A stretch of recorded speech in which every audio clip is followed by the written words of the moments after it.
Dengan salah satu jumlah peserta terbanyak, yaitu 43 orang peserta, Kecamatan Sawang bertekad untuk meraih 3 besar dalam ajang MTQ kali ini.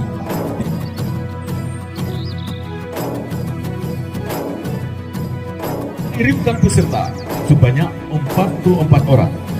Sambal tiram adalah masakan khas masyarakat Pasiraja, disertai dengan komoditas unggulan berupa minyak eksiri, nilam, pala, dan serewangi. Semoga hasil alam yang melimpah di Pasiraja akan seiring melimpahnya generasi-generasi Qur'ani di kecamatan ini. Dan kami ucapkan selamat berjuang.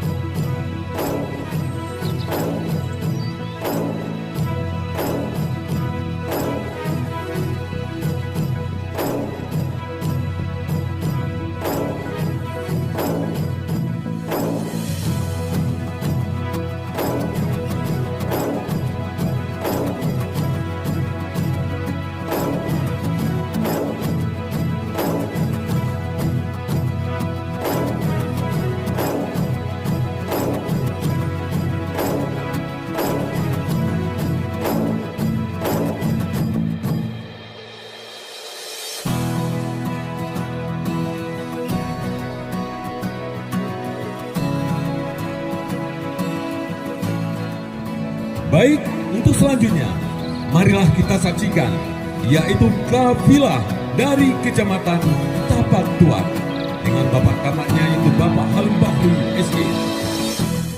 Sekalipun berada di perantauan, dengan komoditi unggulan kecamatan ini antara lain kue pala, sirup pala, dan manisan pala, sudah merupakan makanan atau sebagai oleh-oleh bagi pendatang yang berkunjung ke Tapak Tuan. Mengucapkan selamat mengikuti MTQ, semoga sukses.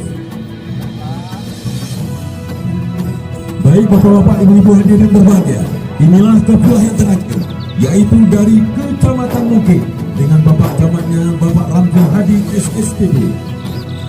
Dengan mengikut sertakan 47 peserta dan ditambah ofisial dan pelatih, Kecamatan Muke menargetkan untuk mampu meraih gelar juara dengan cabang unggulan tilawah dan qiraat Sabah. Gulai Peligu dan kuah jangko merupakan masakan khas masyarakat Kecamatan Muke, dan masakan ini tentunya sering dihidangkan kepada tamu yang berkunjung di kecamatan ini. Adapun mutu yang digunakan oleh kafilah ini adalah dengan momentum musabaqah tilawatul Quran, Muke akan terus menggali potensi, minat, dan bakat menuju generasi Qur'an yang unggul, cerdas, dan berakhlakul karimah. Kepada kafilah Kecamatan Muke, kami ucapkan selamat mengikuti MTQ ke-35.